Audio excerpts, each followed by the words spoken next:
coming through when the growth look good on you. Best believe they wanna screw now. I've been trying to climb, devil threw me in the dark. Baby, don't be insecure, you can still go make a mark like blow. Could never let them drain my soul now. Blow. Table turning like doorknobs, wow. Blow. I think I'm about to set sail. I'm a walking, living legend, walking with my chest out. Life keep dealing me cards, I keep feeling it. Well, it's popping, people. It's popping. It's G. We're back in the building. We're here with our match reaction for Brentford versus Liverpool. Title race is starting to hot up as we speak. As we know, all the top three played at the weekend. So, you know, everyone knew they had to get a victory. Now, out of the three teams, as I do this video today, two of those did win. One of those drew, and it was probably the one that you least expected. If I'm being totally honest with you, it was probably the one that everyone kind of assumed or thought, you know, would get the victory at the end of the day, but they didn't, and that was Manchester City. So both Liverpool and Arsenal were able to get the victory at the weekend, hotting up the title race. Again, Arsenal, I think, are only 2 points behind Liverpool at this current moment in time. Liverpool getting that emphatic victory against Brentford, playing first, 12:30 kickoff, getting our victory out of the way, putting the pressure on both Manchester City and Arsenal. Arsenal were able to come up to the task, winning their game, and Manchester City, unfortunately, were not able to get the victory. But today we're here to talk all things Liverpool against Brentford. Now, as you guys can obviously see on your screen, Liverpool 4, Brentford 1. Now, this was obviously a game that was touted by myself included. You guys will remember my prediction before the match. You'll remember what I said. I thought that, you know, because of how I thought, well, how I assumed Brentford would play, how tricky I thought it was going to be. And it was, if I'm being totally honest with you. That first 35 minutes of the game, I would say Brentford were probably the better team.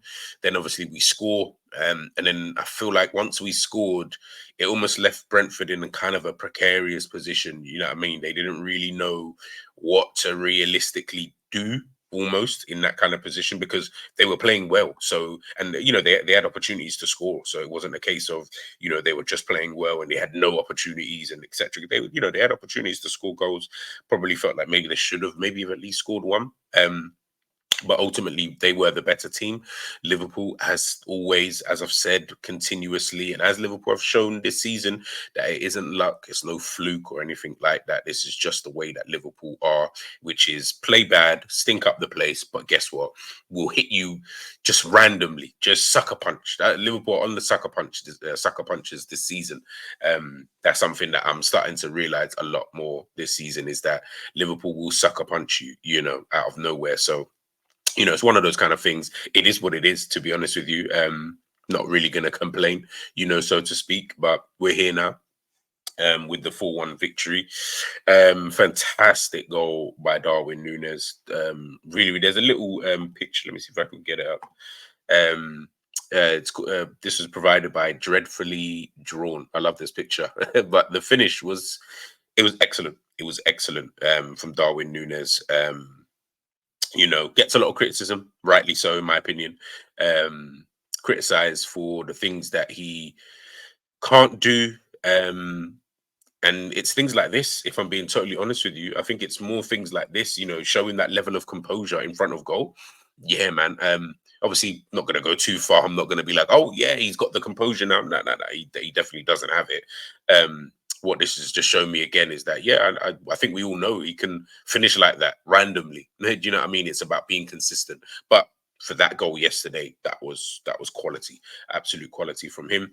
And then obviously, of course, the king. The king is back. Do you know what I mean? Mo Salah's back. You get what I'm trying to say? I know, you know, Liverpool been playing well without him. Let's not lie. I'm not going to do that. I'm not going to do the old, oh, yeah, Liverpool have been poor. No. Liverpool have been really, really good without Mo Salah. And we haven't really needed him, if I'm being totally honest with you.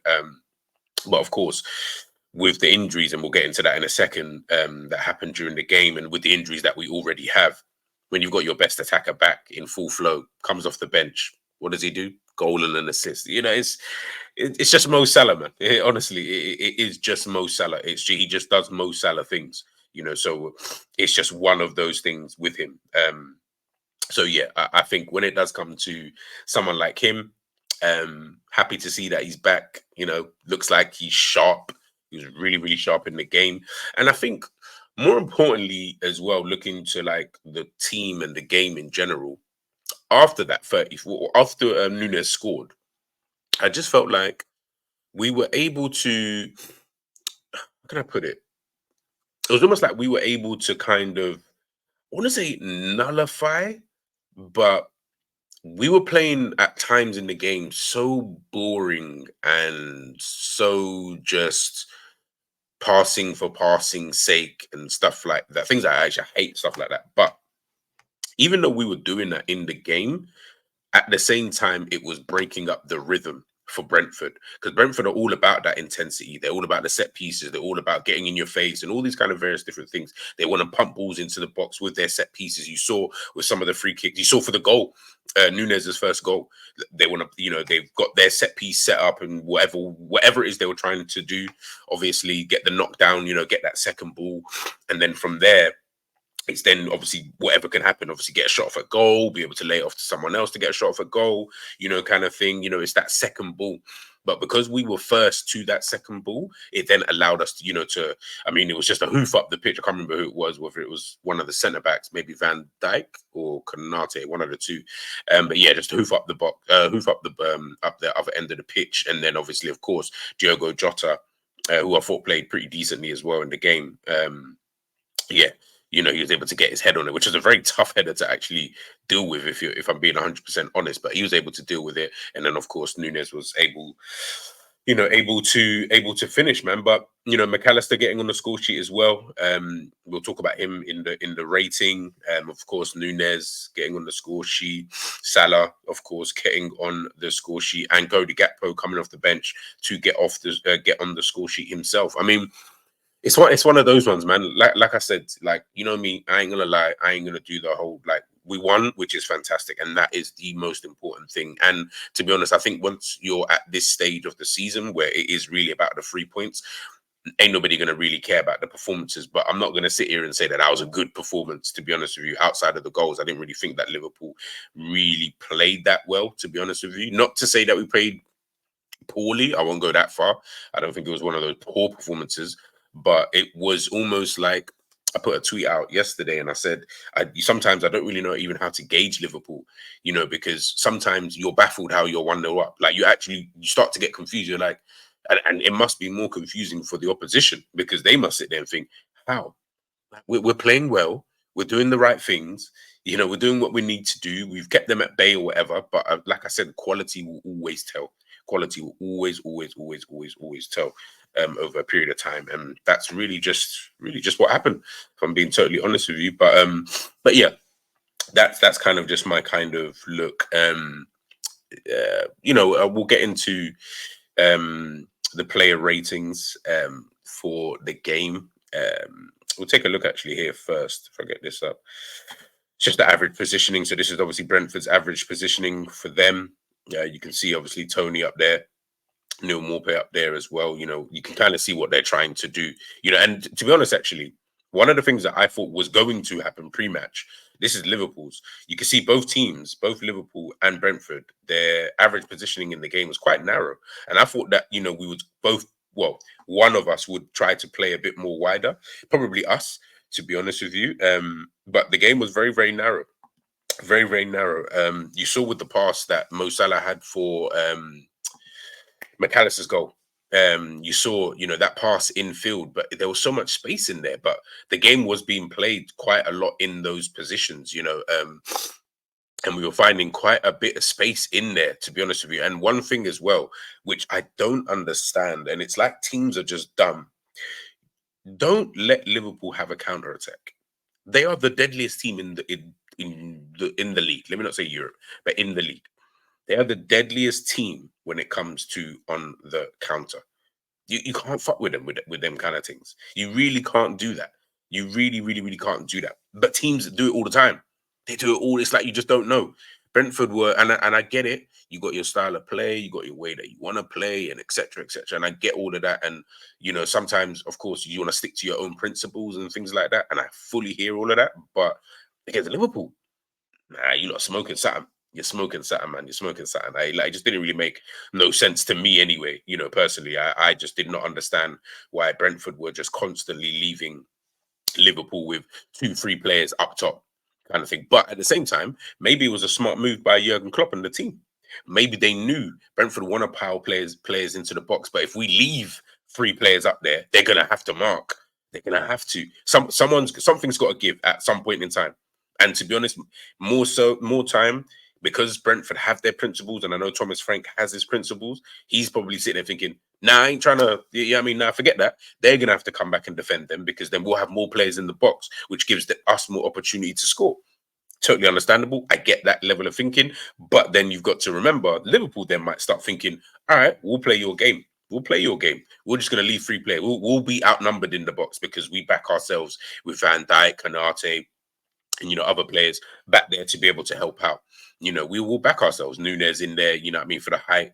We can potentially back ourselves to be able to leave players up top, but still be able to be able to defend that situation. And so said, so done. You know what I'm trying to say? So yeah, man, I think it was a bit of mind games probably from both managers, but Jurgen Klopp ended up coming out coming out on top in that regards as well. But let's just get straight into my match ratings.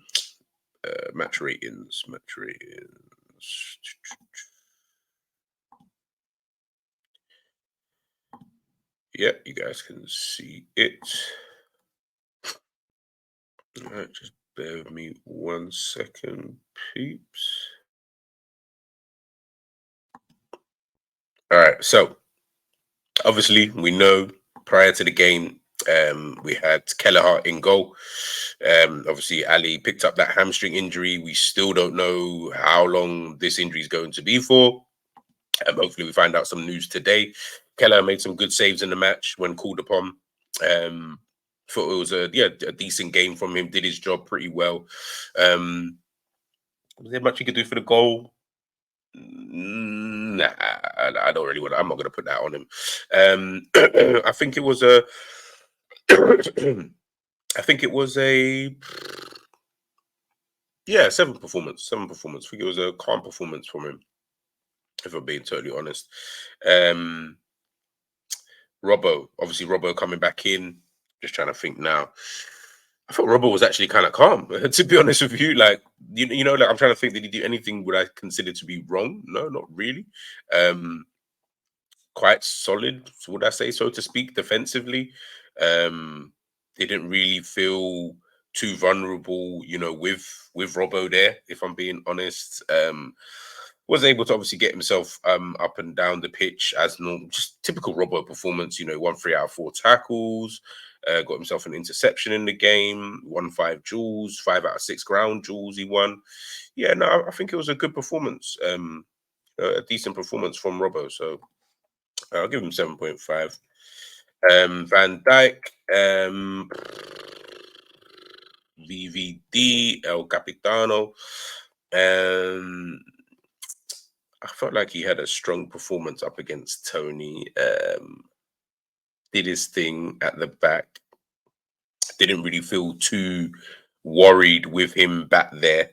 Not that I ever feel worried with him back there, but you know what I mean? Just like, certain times, certain things that he'll try and do, and against a player like Tony as well, it can be difficult at times. One of the aerial duels that he did have in the game, 1 interception, 5 clearances, no tackles, to be fair. Again, yeah, I think solid performance from him. I'll give him that. Ibu Kanate, back from suspension. He was okay. I don't know. Like, I felt like, obviously, because of the positioning, of course, of Conor Bradley, there were times where it was like, I felt like we're leaving Ibu a bit too isolated. It's basically like normal. But at the same time, there were moments in the game where I just felt like, Ibu, man, just calm down, or Ibu, man, get in the right position at the right times, just because now we're getting a little bit too overloaded at times. Didn't win any of his ground duels in the game. Won 3 out of 4 aerial duels, though, duels, to be fair. Made 5 recoveries in the game, 4 interceptions. I don't think he was as good as Kanate. Kanate. I don't think he was as good as Van Dijk. Probably give him a 7. Yeah, probably give him a 7. Bradley, big up Bradley, obviously on his return. Of course, family stuff that he was dealing with. I thought Bradley was calm in the game. He was getting himself forward. There were times he was even trying to do the inverted thing as well. I remember we got that shot off. And is it the second half?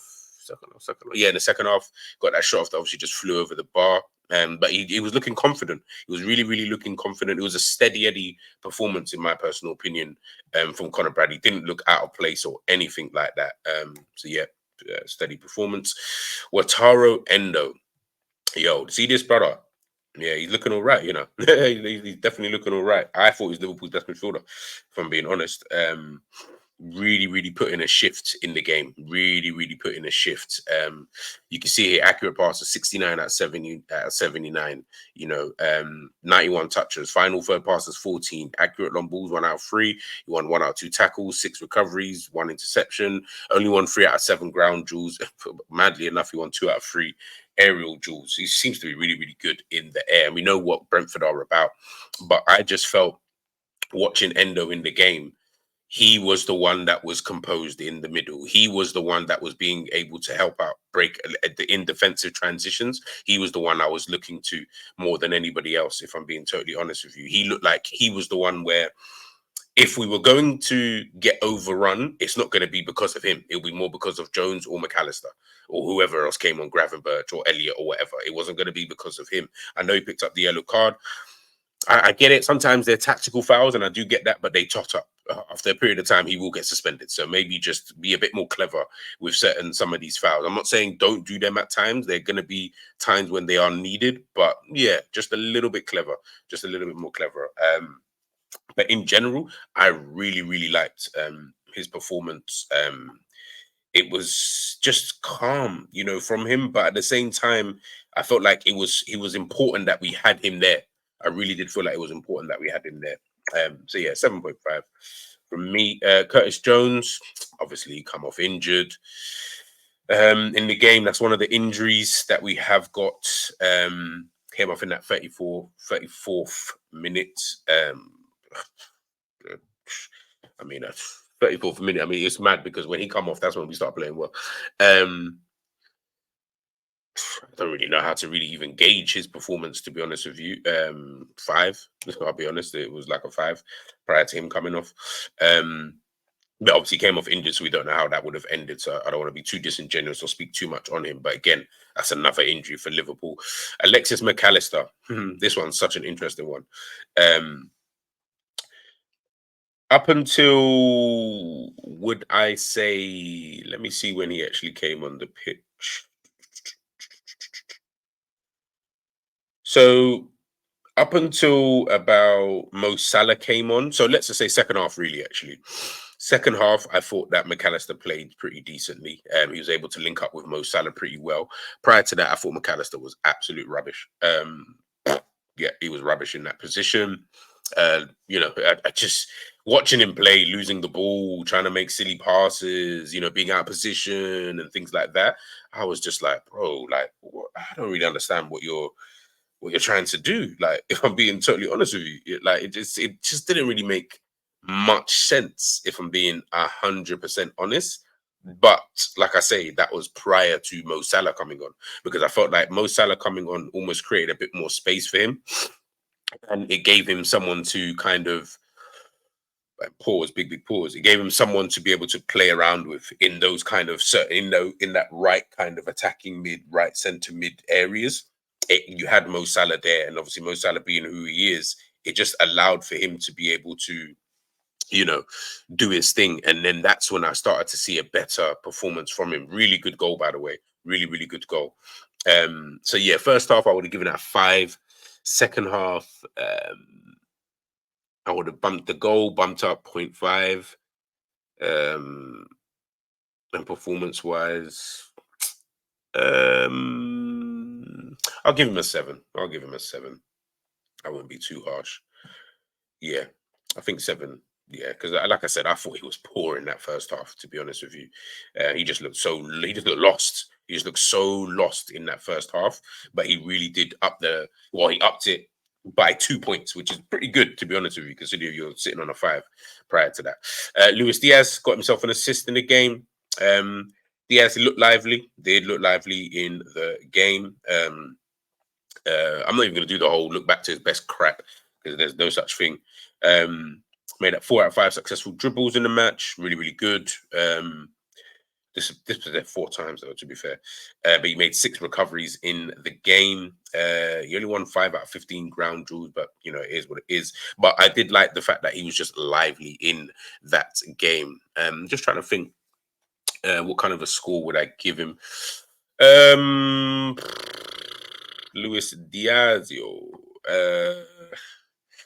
I gave McAllister a 7, that's more for the goal, to be honest.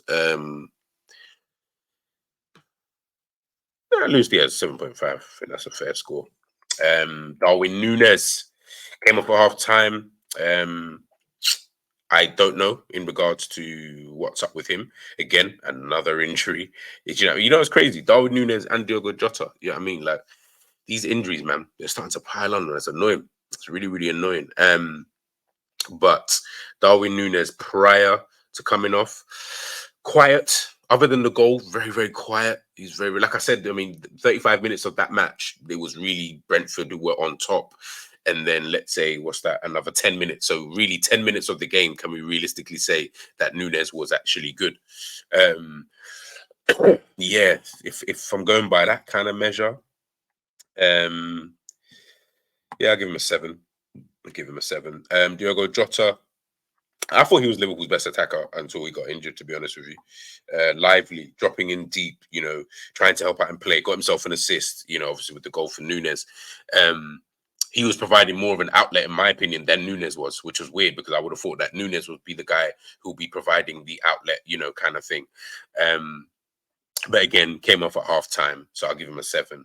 And again, like I said, it's another injury for Liverpool. Something that we don't really want and something that we don't really need, but, it is what it is. But yeah, there you guys kind of have it. Subs-wise, we can't really put the subs up here. Mo, 7.5, goal and an assist. 7.58, one of the two. Don't know. You can pick between yourselves. Gavin Birch, I thought was pretty decent when he came on, by the way, as well. He put in a solid performance. Trying to remember actually who else came on. Cody Gakpo. He was all right. Yeah, he was all right. Cody Gakpo, I feel sorry for him at times because it's like he obviously got his goal, which is really, really good. But it's like he tries to then get in. He wants to get involved, but he just can't really get involved enough. Do you know what I mean? Like, that's why I'm always like, yeah, it's a little bit peak for Cody Gakpo, but it's good. He got his goal, confidence booster. It's just stat padding, should I say? Sorry. So yeah, it's just one of those kind of things. But yeah, there you guys have it in regards to player ratings. Man of the match.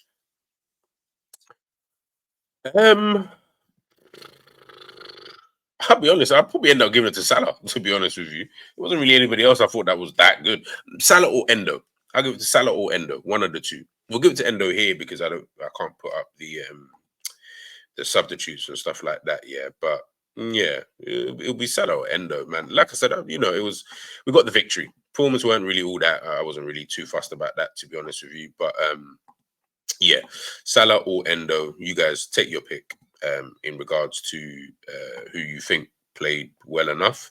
But yeah, I think these ratings are really, really good, to be honest with you, considering you guys know, you guys already know how I stay with my ratings in general. You know what I mean? I'm a hard marker. Yeah, I mean, we're not like these other guys. I know you man are all rating on a curve. You know what I'm saying? Yeah, we don't do that around here, man. We got to try and rate as honestly as possible. But yeah, That's how I kind of looked at it, to be honest with you. Jones, not only purely more so because he had to come off with injury. So, but he was average prior to that injury. So I'm only really just judging it on that. Elliot, yeah, he was all right as well when he came on. Gomez, yeah, he was okay when he came on. But yeah, Endo, I liked his performance. I really, really liked his performance in them because the midfield were kind of poor, but he wasn't though. And obviously, he stood out to me in the game. He it really did stand out defensively. You know, being in the right positions, being in the right places, picking off the right pass, playing the simple passes. You know, sometimes that's just what you need in games. You know, I don't need you to try and do the the Messis and stuff like that. Just play it simple sometimes. Just play it simple. You know, do your job and you're absolutely fine. And I don't really feel that McAllister really did that in the game. But he did get his goal and he did play better in that second half. Gavin Birch, of course, played pretty decently as well. When he came on, Diaz, very lively. Nunes, meh, but fantastic goal. Diogo Jota, come off injured, but he was looking pretty decent as well. Prior to that, Bradley, steady performance. Kanate, steady performance. Van Dijk, typical kind of Van Dijk performance. Robbo, yeah, that was a good Robbo performance. Keller, thought was decent in goal. Yeah. That is me. That is me. That is me. That is me. Let me know what you guys think, of course, in the comment section below. Any higher, any lower, just let me know, of course, what you guys think. But yeah, that is, of course, my match what did I say? Match what do you call it? There we go. Just wondering what. That is my match ratings done and dusted. As I mentioned before, guys, please make sure you let me know what you think in the comment section below. Of course, you guys can obviously see to the, I don't know if it's the right of you lot screens or the left, but you can see to the side of me on this side. So yeah, on that side over there. Liverpool, obviously, we've got Luton next midweek. And then we've got the big game at the weekend, Chelsea in the Carabao Cup final. And then we've got Southampton in the FA Cup at Anfield. Look, the title race is starting to hot up. As we can see here, Manchester City do have that game in hand, but it does not matter. They can only go up to second place with a win against, I think they've got Brentford actually as their game in hand. So yeah, they will only go up to second, which would again, I know it's only 1 point, but then if they win that game in hand, it'll be 57, 56, 55. Crazy title race, people. Crazy title race. 1 point, you know, technically 2 points between third and top, which will potentially be Arsenal. So it's going to be so interesting. It's going to be so interesting. But obviously, of course, we've got, I'm saying, we've got the man back. You know what I mean? Mo Salah is back. Mo Salah is back. So hopefully Liverpool will be able to continue their good form and win the league. But guys, let me know what you think in the comment section below. That is the match reaction done and dusted. I'm G and I am out.